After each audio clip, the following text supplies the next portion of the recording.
स्थानीय शासन। स्थानीय सरकार क्यों? मध्य प्रदेश का एक ज़िला है सीहोर। गीता राठौड़ इसी ज़िले के जमनिया तालाब ग्राम पंचायत की रहने वाली है। एक आरक्षित सीट से सन 1995 में गीता सरपंच निर्वाचित हुई, लेकिन सन 2000 में गांव वालों ने अच्छे कामों का इनाम देते हुए गीता को दोबारा चुना। इस बार गीता एक सामान्य सीट से चुनी गई। गीता गृहिणी हुआ करती थी, लेकिन वह राजनीतिक रूप से एक दूरदर्शी नेता बनकर उभरी। उन्होंने अपनी पंचायत की जनशक्ति का इस्तेमाल तालाब को पक्का बनवाने, स्कूल की इमारत और गांव में सड़क बनवाने में किया। गीता ने अपनी पंचायत की सामूहिक शक्ति का इस्तेमाल महिलाओं पर होने वाली घरेलू हिंसा और अत्याचार से लड़ने, पर्यावरण के प्रति जागरूकता पैदा करने और अपने गांव में वन और जल प्रबंधन को बढ़ावा देने में किया। सफल महिला की ऐसी ही कथा और है। एक महिला तमिलनाडु के एक गांव वेंगेवसल की सरपंच थी। सन 1997 में तमिलनाडु की सरकार ने 71 सरकारी कर्मचारियों को 2-2 हेक्टेयर जमीन आवंटित की। ये जमीन वेंगेवसल ग्राम पंचायत के दायरे में थी। उच्चतर अधिकारियों के निर्देश पर कांचीपुरम जिले के कलेक्टर ने वेंगेवसल ग्राम पंचायत के सरपंच को आदेशित किया कि आवंटित जमीन के संबंध में जो फैसला लिया जा चुका है उसे मानते हुए ग्राम पंचायत से इस आशय का प्रस्ताव पारित कराए। सरपंच और ग्राम पंचायत ने कलेक्टर के इस आदेश को मानने से इनकार कर दिया। कलेक्टर ने जमीन के अधिग्रहण का आदेश दिया। ग्राम पंचायत ने कलेक्टर की इस कार्रवाई के विरोध में मद्रास उच्च न्यायालय में एक याचिका दायर की। उच्च न्यायालय की एकल खंडपीठ ने कलेक्टर के आदेश को जायज़ बताया। अदालत का फैसला था कि इस संबंध में ग्राम पंचायत की अनुमति लेने की जरूरत नहीं है। पंचायत ने इस फैसले के खिलाफ खंडपीठ के पास अपील की। खंडपीठ ने एकल न्यायाधीश के फैसले को उलट दिया। न्यायाधीशों का फैसला था कि सरकारी आदेश पंचायत की शक्तियों की अवहेलना तो करता ही है, ये पंचायत की संवैधानिक हैसियत का भी सरासर उल्लंघन है। ये दोनों कथाएं अलग अलग नहीं हैं। स्थानीय शासन की संस्थाओं को सन 1993 में संवैधानिक दर्जा प्रदान किया गया। इसके बाद से पूरे भारत में बड़े पैमाने पर बदलाव की लहर चल पड़ी। ये कथाएं इस बदलाव का सबूत पेश करती हैं। गांव और जिला स्तर के शासन को स्थानीय शासन कहते हैं। स्थानीय शासन आम आदमी के सबसे नज़दीक का शासन है। स्थानीय शासन का विषय है आम नागरिक की समस्याएं और उसकी रोज़मर्रा की ज़िंदगी। स्थानीय शासन की मान्यता है कि स्थानीय ज्ञान और स्थानीय हित लोकतांत्रिक फैसला लेने के लिए अनिवार्य घटक हैं। कारगर और जनहितकारी प्रशासन के लिए भी यह जरूरी है कि स्थानीय शासन का फ़ायदा यह है कि ये लोगों के सबसे नज़दीक होता है और इस कारण उनकी समस्याओं का समाधान बहुत तेज़ी से तथा कम खर्चे में हो जाता है। गीता राठौड़ वाले मामले में हमने देखा कि उन्होंने ग्राम पंचायत के सरपंच के रूप में सक्रिय भूमिका निभाते हुए जमनिया तालाब पंचायत में बड़ा बदलाव कर दिखाया। वेंगेवसल गांव की ज़मीन पर उस गांव का ही हक रहा। अपनी ज़मीन के साथ क्या करना है ये फैसला करने का अधिकार भी गांव के हाथ में रहा। ऐसा ग्राम पंचायत के सरपंच और पंचायत के सदस्यों के जुझारू प्रयासों के कारण संभव हुआ। इस तरह स्थानीय शासन लोगों के स्थानीय हितों की रक्षा में अत्यंत कारगर साबित हो सकता है। लोकतंत्र का मतलब सार्थक भागीदारी। लोकतंत्र का रिश्ता जवाबदेही से भी है। जीवंत और मजबूत स्थानीय शासन सक्रिय भागीदारी और उद्देश्यपूर्ण जवाबदेही को सुनिश्चित करता है।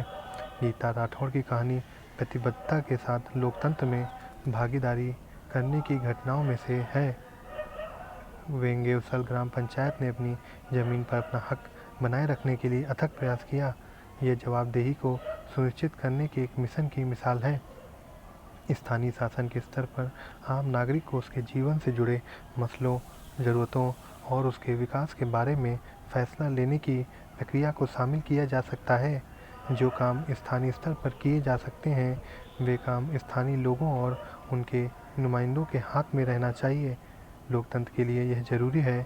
आम जनता प्रादेशिक अथवा केंद्रीय सरकार से कहीं ज़्यादा परिचित स्थानीय शासन से होती है।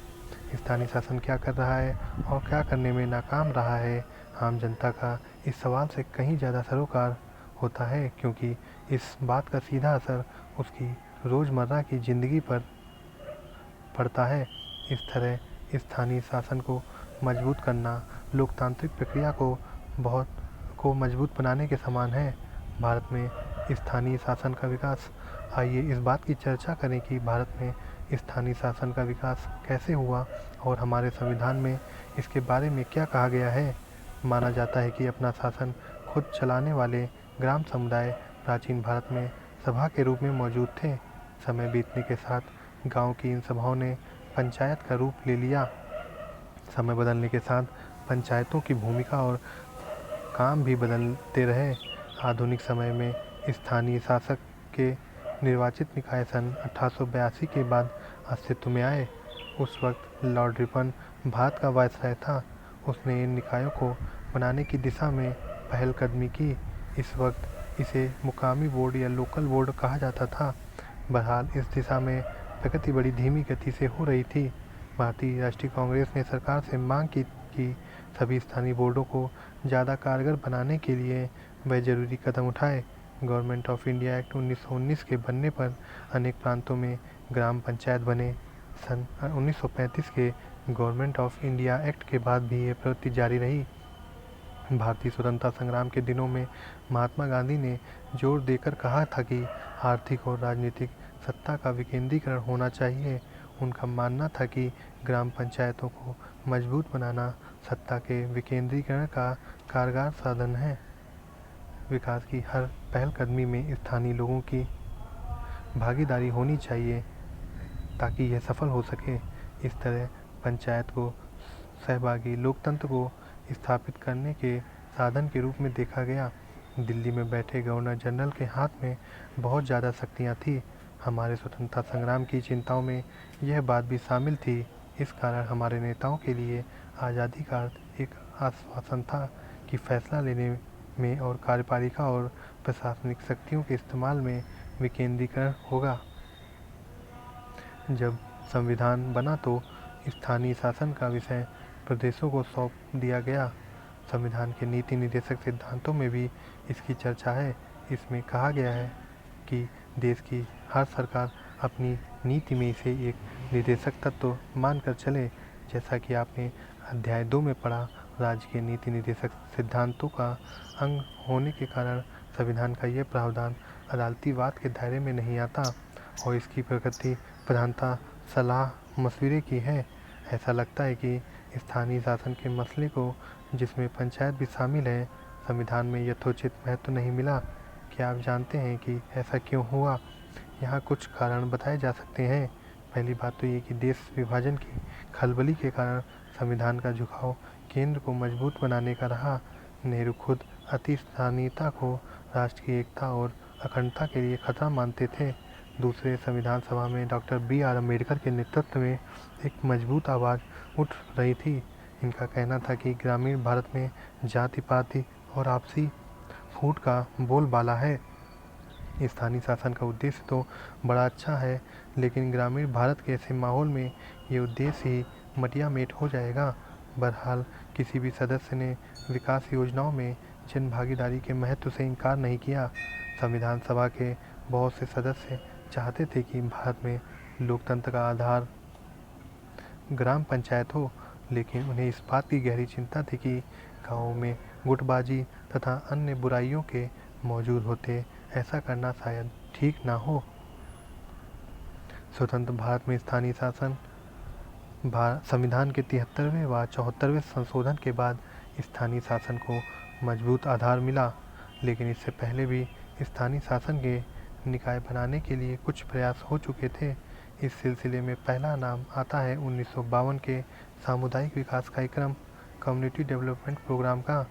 इस कार्यक्रम के पीछे सोच ये थी कि स्थानीय विकास की विभिन्न गतिविधियों में जनता की भागीदारी हो। इसी पृष्ठभूमि में ग्रामीण इलाकों के लिए एक त्रिस्तरीय पंचायती राज व्यवस्था की सिफारिश की गई। कुछ प्रदेश मसलन गुजरात, महाराष्ट्र ने सन 1960 में निर्वाचन द्वारा बने स्थानीय निकायों की प्रणाली अपनाई, लेकिन अनेक प्रदेशों में इन स्थानीय निकायों की शक्ति इतनी नहीं थी कि वे स्थानीय विकास की देखभाल कर सकें। ये निकाय वित्तीय मदद के लिए प्रदेश तथा केंद्रीय सरकार पर बहुत ज़्यादा निर्भर थे। कई प्रदेशों ने तो ये तक नहीं माना कि निर्वाचन द्वारा स्थानीय निकाय स्थापित करने की ज़रूरत भी है। ऐसे बहुत से उदाहरण हैं जहां स्थानीय निकायों को भंग करके स्थानीय शासन का जिम्मा सरकारी अधिकारी को सौंप दिया गया। कई प्रदेशों में अधिकांश स्थानीय निकायों के चुनाव अप्रत्यक्ष रीति से हुए। अनेक प्रदेशों में स्थानीय निकायों के चुनाव समय समय पर स्थगित होते रहे। सन 1887 के बाद स्थानीय शासन की संस्थाओं के गहन पुनरावलोकन की शुरुआत हुई। सन 1989 में के थुंगन समिति ने स्थानीय शासन के निकायों को संवैधानिक दर्जा प्रदान करने की सिफारिश की। समिति की सिफारिश थी कि स्थानीय शासन की संस्थाओं के चुनाव समय समय पर कराने, उनके समुचित कार्यों की सूची तय करने और ऐसी संस्थाओं को धन प्रदान करने के लिए संविधान में संशोधन किया जाए। संविधान का 73वां और 74वां संशोधन। सन 1989 में केंद्र सरकार ने 2 संविधान संशोधनों की बात आगे बढ़ाई। इन संशोधनों का लक्ष्य था स्थानीय शासन को मजबूत करना और पूरे देश में इसके कामकाज तथा बनावट में एक रूपता लाना। ब्राज़ील के संविधान में प्रांत, संघीय जिले और नगर पालिका परिषद की व्यवस्था है। इनमें से हर एक को स्वतंत्र शक्तियाँ प्रदान की गई हैं। इनका न्यायाधिकार भी अलग अलग है। जिस तरह गणराज्य रिपब्लिक राज्यों के कामकाज में संविधान में बताई गई स्थितियों के अतिरिक्त नहीं कर सकता, ठीक उसी तरह राज्य भी नगरपालिका परिषद के कामकाज में हस्तक्षेप नहीं कर सकते। ये प्रावधान स्थानीय शासन की शक्ति को सुरक्षा प्रदान करता है। बाद में सन 1992 में संविधान के 73वें व 74वें संशोधन को संसद में पारित किया। संविधान का 73वां संशोधन गांव के स्थानीय शासन से जुड़ा है। इसका संबंध पंचायती राज व्यवस्था की संस्थाओं से है। संविधान का 74वां संशोधन शहरी स्थानीय शासन नगरपालिका से जुड़ा है। सन 1993 में 73वां और 74वां संशोधन लागू हुए। हमने पहले देखा कि स्थानीय शासन को राज्य सूची में रखा गया है। प्रदेशों को इस बात की छूट है कि वे स्थानीय शासन के बारे में अपनी तरह का कानून बनाएं, लेकिन संविधान में संशोधन हो जाने के बाद प्रदेशों को ऐसे कानून बदलने पड़े ताकि उन्हें संशोधित संविधान के अनुरूप किया जा सके। प्रदेशों को इन संशोधनों के आलोक में स्थानीय शासन के अपने अपने कानूनों में जरूरी बदलाव करने के लिए 1 वर्ष का समय दिया गया। 73वां संशोधन। आइए हम 73वें संशोधन के कारण पंचायती राज व्यवस्था में आए बदलावों की जांच करें। त्रिस्तरीय बनावट। अब सभी प्रदेशों में पंचायती राज व्यवस्था का ढांचा त्रिस्तरीय है। सबसे नीचे यानी पहले पायदान पर ग्राम पंचायत आती है। ग्राम पंचायत के दायरे में एक अथवा एक से ज़्यादा गांव आते हैं। मध्यवर्ती स्तर पर यानी बीच का पायदान मंडल का है, जिसे खंड या ब्लॉक या तालुका भी कहा जाता है। इस पायदान पर कायम स्थानीय शासन के निकाय को मंडल या तालुका पंचायत कहा जाता है। जो प्रदेश आकार में छोटे हैं वहाँ मंडल या तालुका पंचायत यानी मध्यवर्ती स्तर को बनाने की ज़रूरत नहीं है। सबसे ऊपर पायदान पर जिला पंचायत का स्थान है।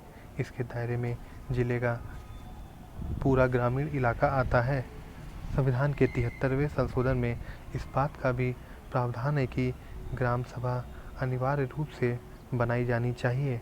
पंचायती हलके में मतदाता के रूप में दर्ज हर वयस्क व्यक्ति ग्राम सभा का सदस्य होता है। ग्राम सभा की भूमिका और कार्य का फैसला प्रदेश के कानूनों से होता है। चुनाव पंचायती राज संस्थाओं के तीनों स्तरों के चुनाव सीधे जनता करती है। हर पंचायती निकाय की अवधि 5 साल की होती है। यदि प्रदेश की सरकार 5 साल पूरे होने से पहले पंचायत को भंग करती है तो इसके 6 माह के अंदर नए चुनाव हो जाने चाहिए। निर्वाचित स्थानीय निकायों के अस्तित्व को सुनिश्चित रखने वाला यह महत्वपूर्ण प्रावधान है। संविधान के 73वें संशोधन से पहले कई प्रदेशों में जिला पंचायती निकायों के चुनाव अप्रत्यक्ष रीति से होते थे और पंचायती संस्थाओं को भंग करने के बाद तत्काल चुनाव कराने के संबंध में कोई प्रावधान नहीं था। आरक्षण सभी पंचायती संस्थाओं में 1/3 सीट महिलाओं के लिए आरक्षित है। तीनों स्तरों पर अनुसूचित जाति और अनुसूचित जनजाति के लिए सीट में आरक्षण की व्यवस्था की गई है। ये व्यवस्था अनुसूचित जाति या जनजाति की जनसंख्या के अनुपात में की गई है। यदि प्रदेश की सरकार जरूरी समझे तो वह अन्य पिछड़ा वर्ग को भी सीट में आरक्षण दे सकती है। यहाँ ये बात गौरतलब है कि यह आरक्षण पंचायत के मात्र साधारण सदस्यों की सीट तक सीमित नहीं है। तीनों स्तर पर अध्यक्ष चेयरपर्सन पद तक आरक्षण दिया गया है।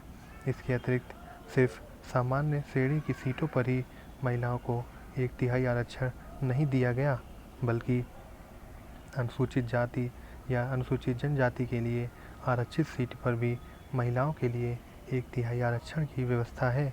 इसका अर्थ यह हुआ कि कोई सीट महिला उम्मीदवार और अनुसूचित जाति या जनजाति के सदस्य के लिए साथ साथ आरक्षित की जा सकती है।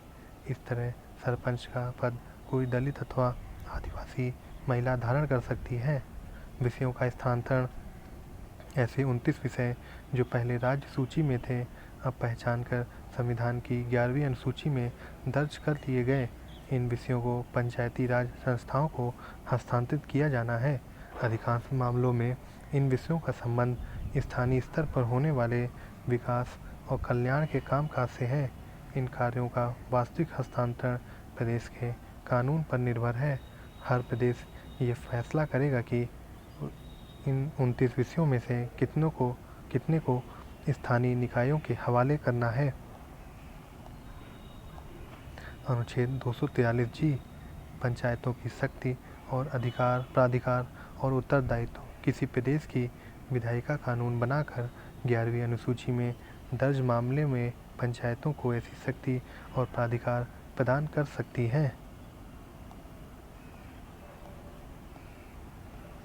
भारत में अनेक प्रदेशों के आदिवासी जनसंख्या वाले क्षेत्रों को 73वें संशोधन के प्रावधानों से दूर रखा गया था। ये प्रावधान इन क्षेत्रों पर लागू नहीं होते थे। सन 1996 में अलग से एक अधिनियम बना और पंचायती व्यवस्था के प्रावधानों के दायरे में इन क्षेत्रों को भी शामिल कर लिया गया।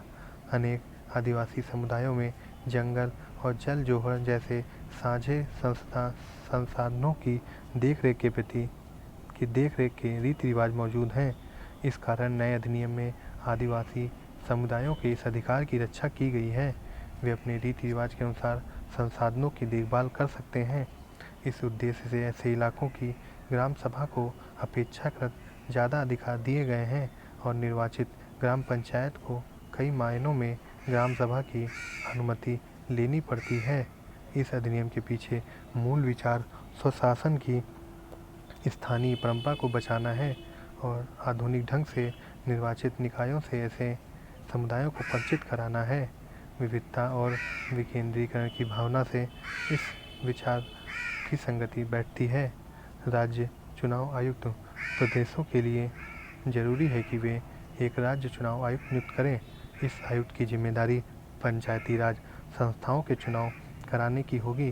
पहले यह काम प्रदेश का प्रशासन करता था, जो प्रदेश की सरकार के अधीन होता है। अब भारत के चुनाव आयुक्त के समान प्रदेश का चुनाव आयुक्त भी स्वायत्त ऑटोनॉमस है। बहरहाल प्रदेश का चुनाव आयुक्त एक स्वतंत्र अधिकारी है। उसका तथा उसके कार्यालय का संबंध भारत के चुनाव आयोग से नहीं होता। राज्य वित्त आयोग प्रदेश की सरकार के लिए हर 5 वर्ष पर एक प्रादेशिक वित्त आयोग बनाना जरूरी है। यह आयोग प्रदेश में मौजूद स्थानीय शासन की संस्थाओं की आर्थिक स्थिति को जायजा लेगा। यह आयोग एक तरफ प्रदेश और स्थानीय शासन की व्यवस्थाओं के बीच तो दूसरी तरफ शहरी और ग्रामीण स्थानीय शासन की संस्थाओं के बीच राजस्व के बंटवारे का पुनरावलोकन करेगा। इस पहल के द्वारा ये सुनिश्चित किया गया है कि ग्रामीण स्थानीय शासन को धन आवंटित करना राजनीतिक मसला ना बने। 74वां संशोधन। जैसा कि पहले लिखा जा चुका है कि संविधान के 74वें संशोधन का संबंध शहरी स्थानीय शासन के निकाय अर्थात नगर पालिका से है। शहरी इलाका किसे कहते हैं? मुंबई अथवा कोलकाता जैसे बड़े महानगरों को पहचानना बहुत आसान है, लेकिन जो शहरी इलाके गांव और नगर के बीच के होते हैं उन्हें पहचान पाना इतना आसान नहीं। भारत की जनगणना के में शहरी इलाके की परिभाषा करते हुए जरूरी माना गया है कि ऐसे इलाके में जहाँ कम से कम 5000 की जनसंख्या हो तथा इस इलाके के कामकाजी पुरुषों में कम से कम 75% खेती बाड़ी के काम से अलग माने जाने वाले पेशे में हो और जनसंख्या का घनत्व कम से कम 400 व्यक्ति प्रति वर्ग किलोमीटर हो। सन 2011 की जनगणना के अनुसार भारत की लगभग 31% जनसंख्या शहरी इलाके में रहती है। अनेक रूपों में 74वें संशोधन में संविधान के 73वें संशोधन का दोहराव है, लेकिन ये संशोधन शहरी इलाकों से संबंधित है। 73वें संशोधन के सभी प्रावधान मसलन प्रत्यक्ष चुनाव, आरक्षण, विषयों का हस्तांतरण, प्रादेशिक चुनाव आयुक्त और प्रादेशिक वित्त आयोग 74वें संशोधन में शामिल हैं तथा नगर पालिकाओं पर लागू होते हैं। संशोधन के अंतर्गत इस बात को अनिवार्य बना दिया गया है कि प्रदेश की सरकार कुछ एक निश्चित कार्य करने की जिम्मेदारी शहरी स्थानीय शासन की संस्थाओं पर छोड़ दे। ये कार्य संविधान की 12वीं अनुसूची में लिखे गए हैं। 73वें और 74वें संशोधन का क्रियान्वयन। अब सभी प्रदेशों ने 73वें संशोधन के प्रावधानों को लागू करने के लिए कानून बना दिए हैं। इन प्रावधानों को अस्तित्व में आए अब 10 वर्ष से ज़्यादा हो रहे हैं। इस अवधि 1994 से 2000 में अधिकांश प्रदेशों में स्थानीय निकायों के चुनाव कम से कम 2 बार हो चुके हैं। मध्य प्रदेश और राजस्थान तथा कुछ और प्रदेशों में तो अब तक 3 दफ़े चुनाव हो चुके हैं।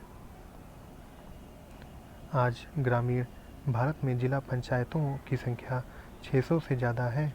मध्यवर्ती तथा प्रखंड स्तरीय पंचायत की संख्या 6000 तथा ग्राम पंचायतों की संख्या 2,40,000 है।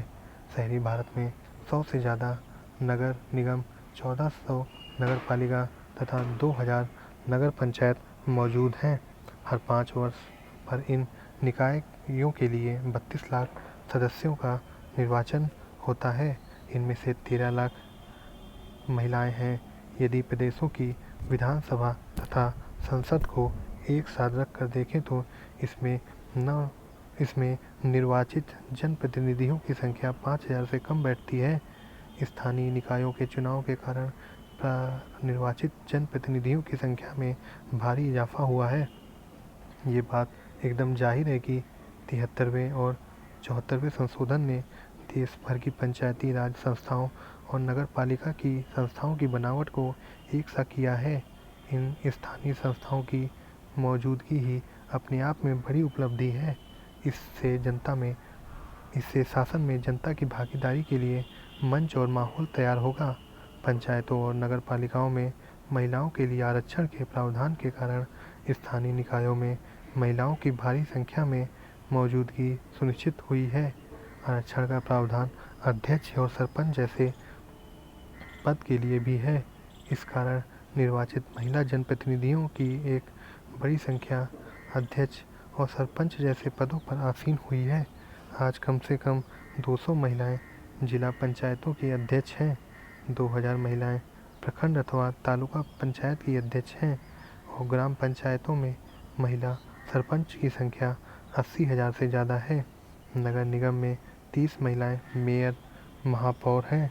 नगर पालिकाओं में 500 से ज़्यादा महिलाएं अध्यक्ष पद पर आसीन हैं। लगभग 650 नगर पंचायतों की प्रधानी महिलाओं के हाथ में है।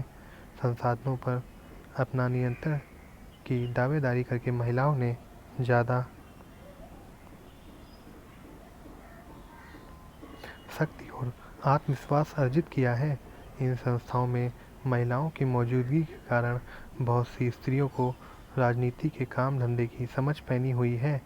अनेक मामलों में पाया गया है कि स्थानीय निकायों के विचार विमर्श में महिलाओं की मौजूदगी उसमें नया परिप्रेक्ष्य जोड़ती है और ज़्यादा संवेदनशील होती है। अनेक मामलों में यह देखा गया है कि महिलाएं अपनी मौजूदगी दर्ज कराने में असफल रहीं अथवा महिला को पद पर आसीन कराकर परिवार का पुरुष उसके बहाने फैसले लेता रहा, लेकिन ऐसी घटनाओं में तेजी से कमी आ रही है।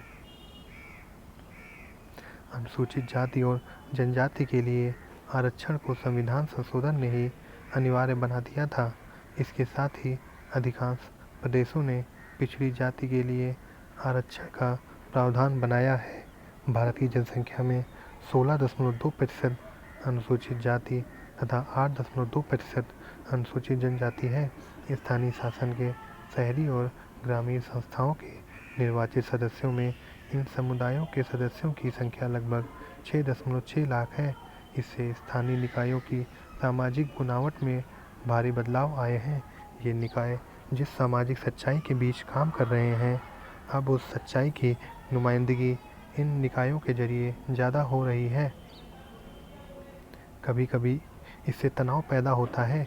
जो तबका सामाजिक रूप से प्रभावशाली होने के कारण गांव पर अपना नियंत्रण रखता था, वह अपने इस दबदबे को छोड़ना नहीं चाहता। इससे सत्ता के लिए संघर्ष तेज हो जाता है। लेकिन तनाव और संघर्ष हमेशा बुरे नहीं होते। जब भी लोकतंत्र को ज़्यादा सार्थक बनाने और ताकत से वंचित लोगों को ताकत देने की कोशिश होगी, तो समाज में संघर्ष और तनाव होना ही है। संविधान के संशोधन ने 29 विषयों को स्थानीय शासन के हवाले किया है। ये सारे विषय स्थानीय विकास तथा कल्याण की ज़रूरतों से संबंधित हैं। स्थानीय शासन के कामकाज के पिछले दशकों के अनुभव बताते हैं कि भारत में अपना कामकाज स्वतंत्रतापूर्वक करने की छूट बहुत कम है। अनेक प्रदेशों ने अधिकांश विषय स्थानीय निकायों को नहीं सौंपे थे। इसका मतलब ये है कि स्थानीय निकाय कारगर ढंग से काम नहीं कर सकते थे। इस तरह इतने सारे जनप्रतिनिधियों को निर्वाचित करने का पूरा काम बस प्रतीकात्मक बनकर रह गया। कुछ लोग स्थानीय निकायों के निर्माण की यह कहकर आलोचना करते हैं कि इससे प्रादेशिक और केंद्रीय स्तर पर जिस तरह से फैसले लिए जाते हैं उसमें कोई बदलाव नहीं आता। स्थानीय स्तर की जनता के पास लोक कल्याण के कार्यक्रमों अथवा संसाधनों के आवंटन के बारे में विकल्प चुनने की ज़्यादा शक्ति नहीं होती।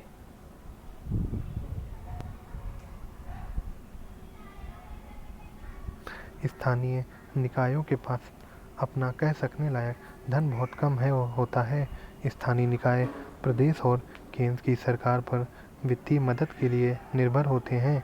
इससे कारगर ढंग से काम कर सकने की उनकी क्षमता का बहुत क्षरण हुआ है। शहरी स्थानीय निकायों का कुल राजस्व उगाही में 0.24% का योगदान है, जबकि सरकारी खर्चे का 4% इन निकायों द्वारा व्यय होता है। इस तरह स्थानीय निकाय कमाते कम और खर्च ज़्यादा करते हैं। इसके कारण ये निकाय अनुदान देने वाले पर निर्भर होते हैं। निष्कर्ष इस अनुभव से यही संकेत मिलते हैं कि स्थानीय शासन के निकाय एक एजेंसी की भूमिका निभाते हुए केंद्र और राज्य के विकास कार्यक्रमों को लागू करना जारी रखेंगे। स्थानीय शासन को ज़्यादा शक्ति देने का मतलब है कि हम सत्ता के वास्तविक विकेंद्रीकरण के लिए तैयार रहें। आखिरकार लोकतंत्र का मतलब होता है कि सत्ता की भागीदारी जनता होगी। गांव और शहर के लोगों को ये फैसला लेने का अधिकार होना चाहिए कि किस नीति और कार्यक्रम को उन्हें अपनाना है और किसे नहीं। स्थानीय शासन के संबंध में जो कानून बने हैं वे लोकतंत्रीकरण की दिशा में महत्वपूर्ण कदम माने जाएंगे, लेकिन लोकतंत्र की असली परीक्षा कानूनी प्रावधानों में नहीं बल्कि इन प्रावधानों को असली जामा पहनाने में होती है।